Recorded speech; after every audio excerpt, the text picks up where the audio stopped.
Oke, salah satu kata yang menarik nih di chapter 1069 kemarin itu adalah tentang Mother of Nature, dan berikutnya adalah Ancient Devil Fruit. Nah ini seru nih, karena ini bisa aja masuk ke sebuah filsafat dari Yunani, yaitu Stoikisme. Dan kita tahu pula nih, ada alasan kenapa pula Nika dan Gomu-Gomu itu tak masuk dari sejarah ensiklopedia buah iblis sendiri, karena itu semuanya mengarah ke kisah kekacauan abad kekosongan. Sumber dari segala informasi yang tercatat dalam Poneglyph sekarang ini, kerajaan besar. Nah, cerita buah iblis sendiri itu ternyata semenjak masa lalu itu telah diharapkan oleh seseorang untuk masa depan nanti.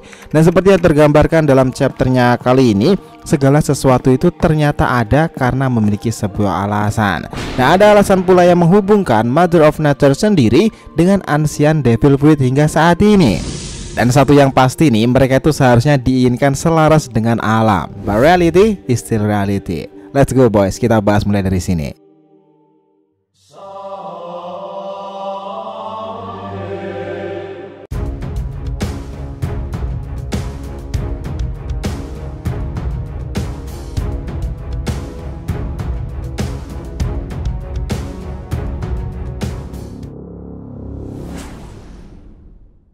Ya nakama, DRTV Mediative, welcome back again. Nah kali ini kita akan ngebahas nih mengenai sejarah tentang Mother of Nature sendiri sampai Ancient Devil Fruit dan hubungan di antara keduanya yang tak selaras dengan alam tersebut. Oke, biar nggak salah persepsi, silahkan simak sampai akhir ya. Jangan lupa like, dan kasih respon di video kali ini. Kita lanjut. Sejarah panjang tentang buah iblis sendiri itu tentu menemui titik terangnya sedikit demi sedikit. Perkataan Vegapunk itu kemarin membawa kita menguak tentang sejarah penciptaan buah iblis itu sendiri. Fakta yang sangat mengejutkan pula nih, ternyata hal yang membuat terciptanya buah iblis itu ada karena hubungannya dengan seseorang manusia yang memiliki mimpi besar untuk menciptakan sesuatu. Hasrat serta ambisi yang tinggi itulah yang membuat evolusi manusia yang diinginkan oleh seseorang itu.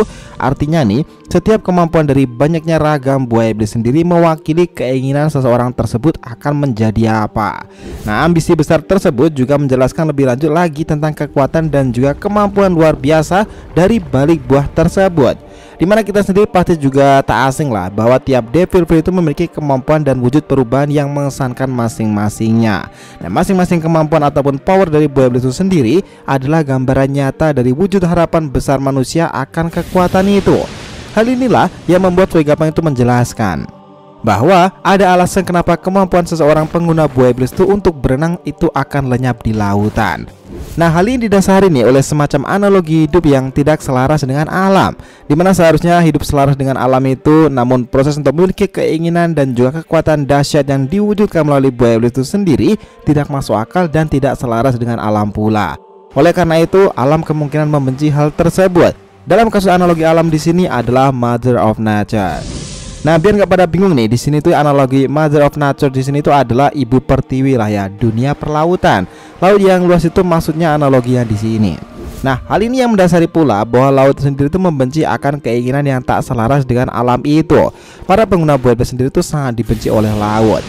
Alasan terbesarnya itu sebenarnya sudah jelas, karena mereka itu memakan buah iblis dan itu akan membuat seseorang bajak laut itu tangguh yang ahli renang seperti bagi dahulu jadi nol besar nih dalam dunia perlautan dan berenang. Dia akan tenggelam dengan kayak batu.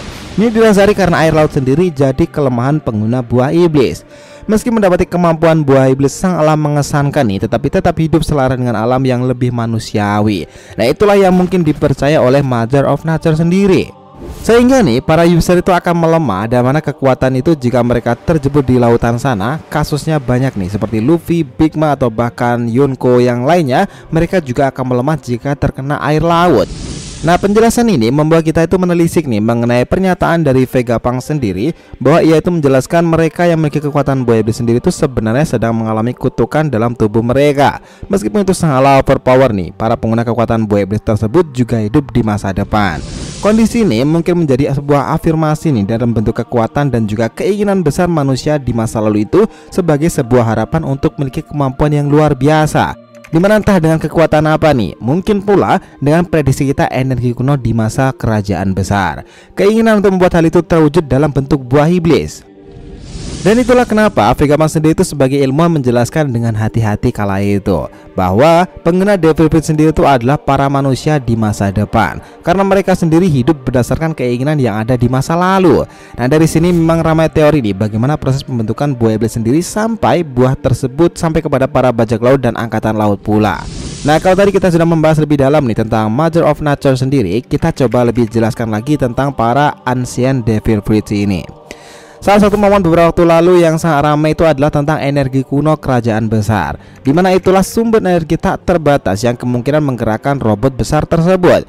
Nah, dari sini ada hipotesa yang cukup masuk akal jika kerajaan kuno di mana tempat itulah yang mungkin sebagian awal manusia yang memiliki hasrat besar itu dimulai. Nah, dia memulai sejarah tentang penciptaan Ancient Devil Fruit sendiri dari sana. Nah, kenapa kita sebutkan Ancient? Nah, karena hipotesa kami sendiri itu adalah bahwa sejarah penciptaan buah iblis itu juga berasal dari Ancient Kingdom di era Void of Century. Dan kita mulai tarik jauh ke belakang nih. Jika energi kuno yang dimaksudkan dari melalui manuskrip yang ditulis oleh Profesor Clover sendiri, jika kerajaan itu memiliki energi tak terbatas, mungkinkah nih mereka ini sebenarnya juga bertanggung jawab akan terciptanya beberapa hal. Nah, salah satunya adalah buah iblis.